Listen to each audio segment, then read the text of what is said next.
Welcome to the Lokar Car Show.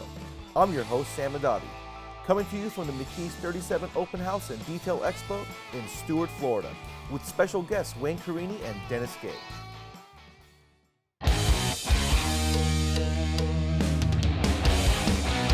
Welcome to the Lokar Car Show. This is gonna be one awesome car. And I said, it doesn't even run yet.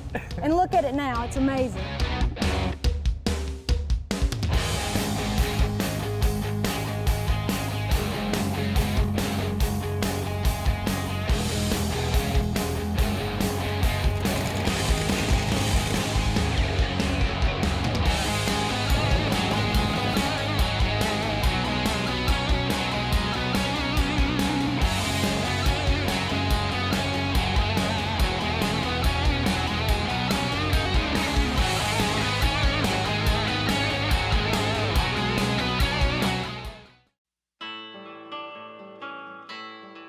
What a beautiful example of a 1952 Ford F1. This truck has remained in Denny's family since the day he was born. He bought it from his grandfather back in what, 69, I saw? 68 when I was 16 years old. That's cool. I first drove it when I was 14 years old. Now this truck, you restored it for AACA, which has got to be period, correct? That's correct. Stock original. That's correct. That's very cool. And you did it yourself? Almost 5 years on it. Did everything except the paint and the machine work on the engine. And even the paint has the orange peel in it, okay, just so it can be factory correct. If you did too much polishing, it would take away from that, factoriness. Tell me about the Cab Plus. The 5-star extra cab came with 18 options. The right rear tail light, passenger side sun visor, that was option. The lock on the driver's door, the hood trim, 1952 only. I restore them, I send them all over the world. That is cool. I got so involved in these trucks that I started making a part that was non-existent for 53 years. And tell us about the lock. You said this thing came with a lock, that was an option. How did people lock their cars back in those days? Back in the day, you parallel park. So you would reach in, shut this door, reach over, pull the handle up, slide over, get out the passenger door, shut the passenger door, and lock the door because Henry didn't want you getting whacked in traffic. That's cool, because today we only have key locks on one door, which is the driver's side in most cases, and back in those days they had it on the passenger side.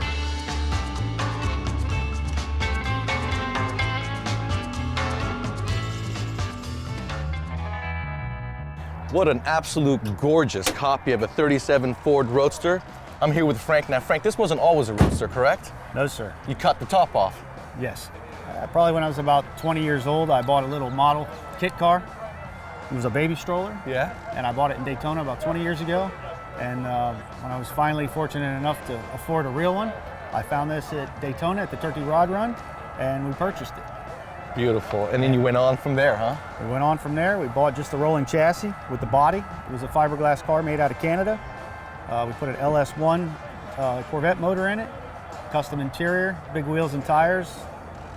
Less is more, just very clean and simple. You're so right there, less is more, and this is absolutely beautiful. So clean from front to end. What got me this morning is when he pulled in, he'd parked the vehicle and the sun hadn't really come out yet, so it was a little dark, and we could not find the taillights. We had to actually ask Frank where the taillights were. He went inside and turned them on so we could see them. You guys did an awesome job fleshing those in. Thank you. Very good. Now tell me how you did that. Basically, Hagen sells a pair of taillights and they come with a template. Mm-hmm. Basically put the template up on the car and trace it out and then cut it with a jigsaw. And you just had to smoke the lenses and that's what gives it that stealth look. Exactly. Smoke the lenses and just very clean, subtle, and it just blends in with the car very well.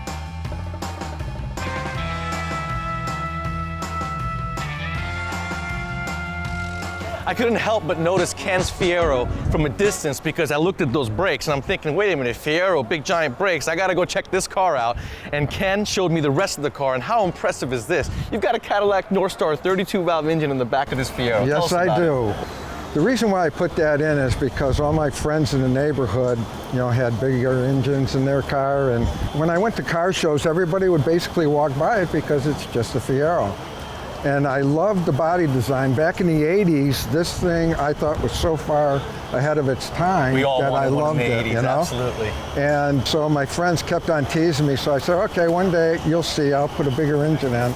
And that's what I did. What year did you do the engine swap? Back in 2002, so it's about 15 years old.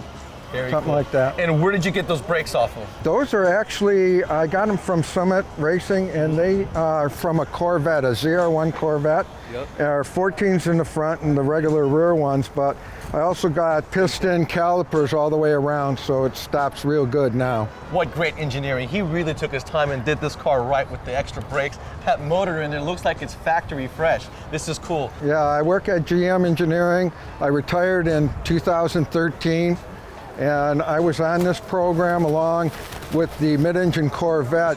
I was early on in the program, but I retired, so I didn't see it through, but wanted to, but I didn't.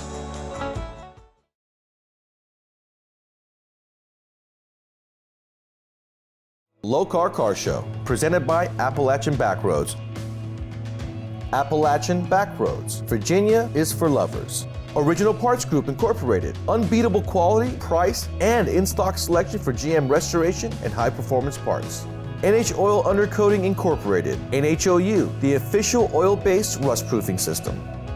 Lokar Performance Products. Quality, plain and simple.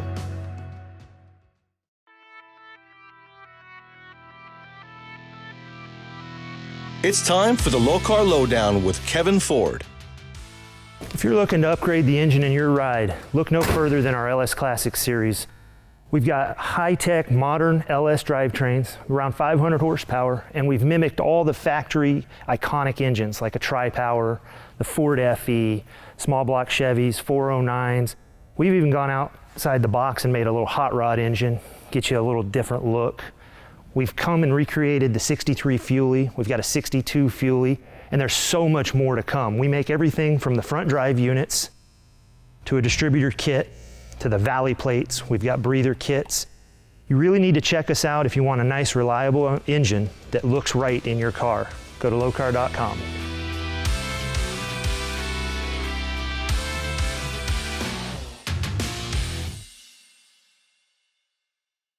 I'm here with Vinny, and he brought a beautiful 1940 Packard, the last body style with the external lights. Now, he did most of the restoration himself. This thing is 12 years old. It looks like it was done last year. Very nice job, Vinny. Thank you. Now, tell Thank me, you. this is one of 23 left in the country? One of 23 of this model car because it has a full back seat into it, whereas some of the older cars only had what they call fold-up opera seats. This is the original color combination the car was built with. If you look at this car, it looks exactly the way it came out of the factory. And he drives this thing cross country. He drives it to the shows. Yes. He goes to the West Coast, goes up north. This thing's a driver. And you have to do some special things to it to make it go 75 miles an hour and faster, correct? Yes, we did. And that's a part of the engine and the automatic transmission, the overdrive transmission that's on it. Very good. But if you look at the interior of this car, this is the pleats in the seats, everything is exactly the way it was supposed to be done by Packard. That is very cool. So the whole car is pretty much original except for you resto modded it just so you can Correct. have that good drivability. Absolutely. Now, did you do the Absolutely. engine swap yourself as well? No, the engine when I bought it was in this car, and the fellow was hot rodding this car. He cut the rear fenders out, was going to put big tires on it. I wanted to get it back to the original look because when I was 17 years old, I had one of these cars, and I loved that car. I love this car. He even kept the original paint, the lacquer paint, right here in the middle of the windshield, just so we can see the color match to this. He put some pearl in it. This is a very nice example of a 1940 Packard.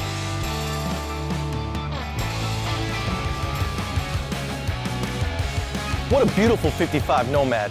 When you can add every single new school flair to an old school car like this and do it with quality fit and finish. This thing is a 5-year-old restoration. I thought it was just recently done. That's how much quality went into this car. I'm here with Danny. Tell us about what the inspiration was behind this Nomad. Well, I think as I grew up as a kid, I always loved 55 Nomads, but I didn't want to drive an old school Nomad, so I put together a modern New school 55 Nomad. Yeah. He did a great job. I'm loving the interior, the center console going all the way to the back with the split buckets in the rear. Right. That is really nice. How much horsepower you got in this? Factory's 556, and we dyed it at 600 at the rear wheels. Yeah, so you probably have a 625, 650 kit. Yes. Smaller pulley, beautiful job. Underneath the hood, not only is there bling, everything is functional, everything is done right, the bracketry, the wiring, nice. The air filter going down, getting the cold air from the bottom, and he's got the water guard just in case it gets in water, nothing's gonna contaminate that filter.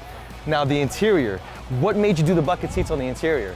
I think that was just a personal thing. I just think it looks so cool with the Yeah. console going all the way through the middle of the car. Yes, it does. So we took the front seats out of a Dodge Challenger and cut them down like 6 inches. Yeah. And then we built the back seats to match the front seats. We did a great job incorporating that rear end also with the center console. The back of this car is absolutely beautiful. I want to thank Danny for showing us his 55 Nomad.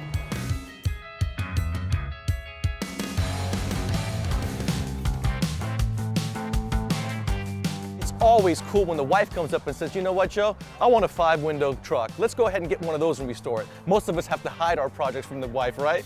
Right. That's a cool deal, Pam. Now tell me about this truck. There's a lot of history behind this truck with you guys restoring it yourself at home. Yes, well, we bought it in a warehouse completely apart in Florida. Her and I put it together enough so we could get it shipped back. And then I told my friends here that they'd be driving it back to Florida. So we really put the pedal down, got it done in 9 months. And see, Joe and Pam, they're also involved. They have a daughter who's also involved in old school muscle cars. They build these cars and they actually drive them. This one has 11,000 miles on it. They have another one that's got 50,000 miles on it. Yes. And that's what it's about, you know, being able to build your passion and enjoy it at the same time, especially with your sidekick, right? Yes. Now, tell me about the paint behind this. This is a cool story. One guy painted the cab and it looked good, and an hour later, we needed to sand the whole thing off. So my other friend said, well, I'll do it because Joe's going on vacation. I can't possibly do any worse.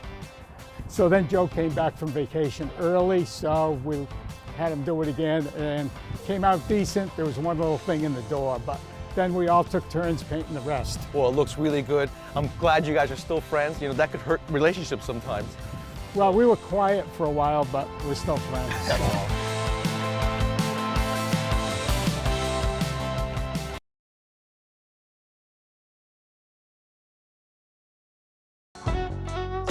So it's finally here, the grand opening of McKees 37. Well, it's great to have everybody here. We have a great local car community here. We've got a brand new building here. It's great to have you here, Wayne. It's wonderful to be here and to be in partnership with you and Nick at McKees 37. It really means a lot to me. Well, some people don't like partnerships, but this is a great partnership, don't you think, Wayne? I think it's great. I think we should go out and look at some of those cars. Let's go. All right.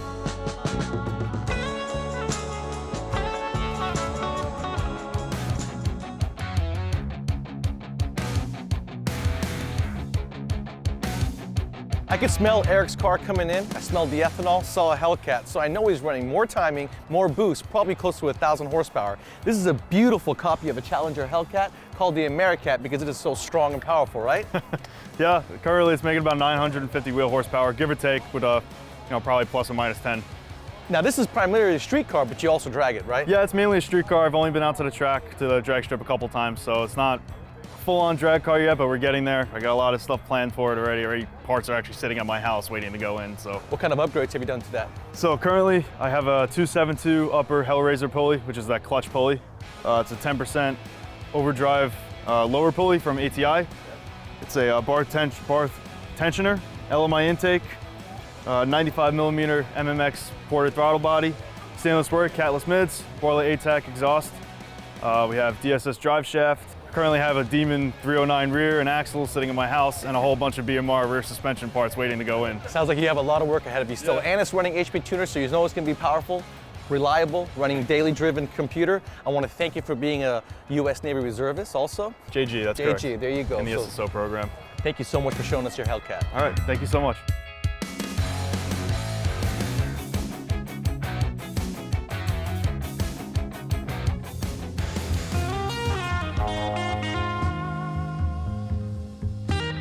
Now behind me I have pretty much a street legal race car.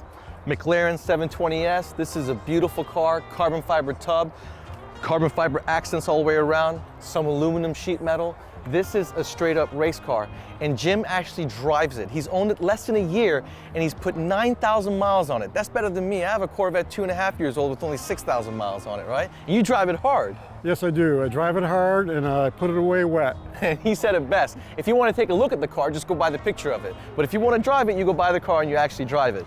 Now, you said something about the horsepower rating between America and Europe. Explain that to us.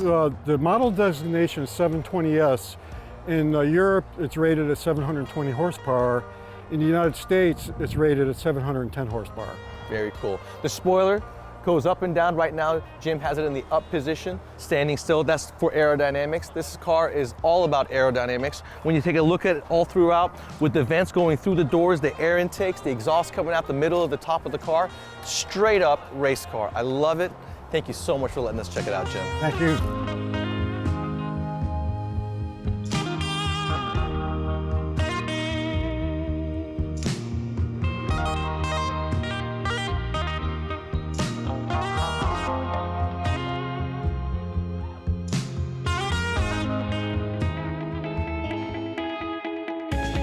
I'm here with Sam, and behind us we have his beautiful 57 Chevy Sports Coupe. And the best part about this car is his name is Sam, and he's a drag racer, all right? And you can tell he's a drag racer by just taking a look at that shifter, and he's got Speedway Blue on his car.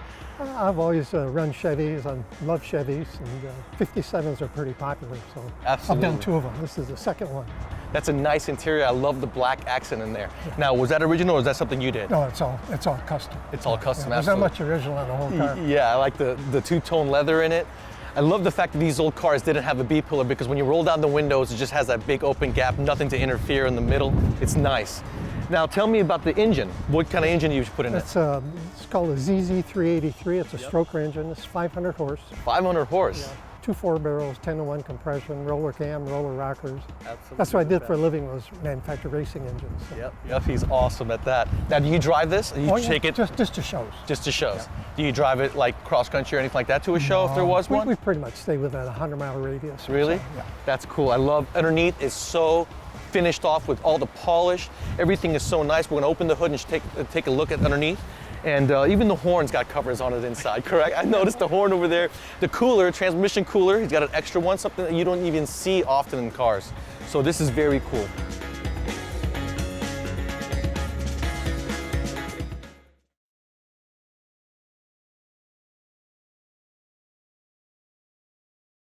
Lokar Car Show, presented by Appalachian Backroads. Spearhead Trails, get out and explore. H&M Saw, the saw that cuts straight.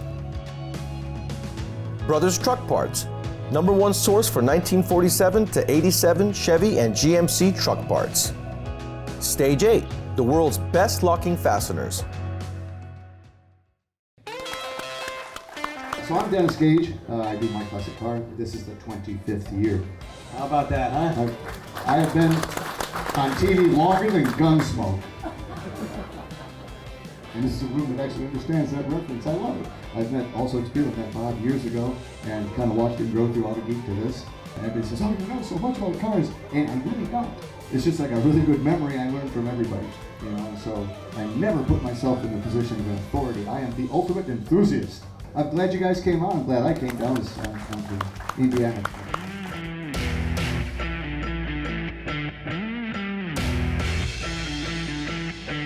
I'm here with Pastor Sunderworth. He's one of the 6 pastors at Morningside Church, and he's got a beautiful copy of an all-original, all original, and numbers matching. And numbers matching. 67. Color's not original, but the everything else is. That's cool. 67 Ford Fairlane. Now he has a cool story about why he wanted to pick a car and restore it, because he wanted to sit with his wife in a bench seat, couldn't find one, so they decided to do this one, right? We did. We traveled it. We moved some stuff. We had a bench seat. We loved it so much. We said, let's get a car with a bench seat. All we could find was pickups, and she wouldn't do that. If you saw my wife, you'd know why. So we got us an old car, and we have loved it. And we had a 57 for 10 years, and then we got this. So we're excited. That's cool. This is an all numbers matching. When you received it, you did have to go through the engine and just freshen that up and make it right. The gentleman the last motor that he restored, he went to school with me, and he stayed with Ford all his life and did nothing but motors. This was the last motor he did before he retired. So I knew the car, I knew the motor, knew everything, so it's kind of neat. That's awesome. Now the original top too, is that the original fabric on the top? That's not the original top, but it's the not the fabric. Skeleton. Yes. That's cool. Everything in it, except it's just kind of been, spruced up a little. Yeah, well, you've done a good job. I love the paint. The color looks really good. Thank you. The wheels and tires are original. They look awesome.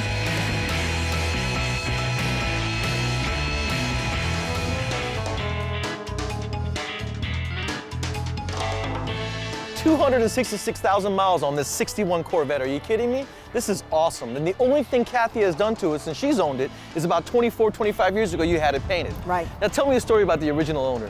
The original owner was a lady in Mendenhall, Mississippi. She was a piano teacher, and her dream was to have an MG and an electronic keyboard, and her husband said, no way you're getting a foreign car.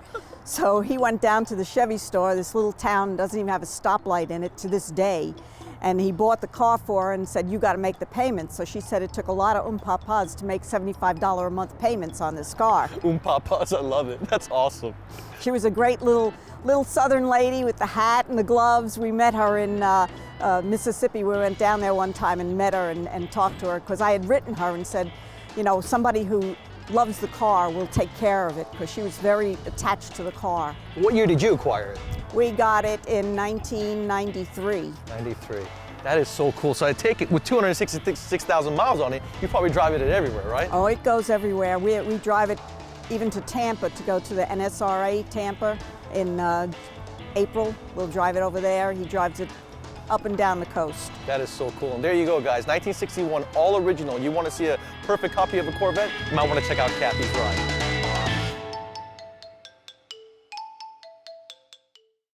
I want to thank Bob McKee and the boys here at McKees 37 for inviting us over to their open house and detailing expo. We've learned a lot, we've seen a lot, lots of cool cars, and a lot of cool people to boot that goes with those cars. So make sure to tune in next week when we show you more beautiful cars. Well, that's it here at the McKees 37 Open House and Detail Expo in Stewart, Florida. Stay tuned next week where we will be at the Florida Jeep Jam in Panama City Beach, right here on the Lokar Car Show.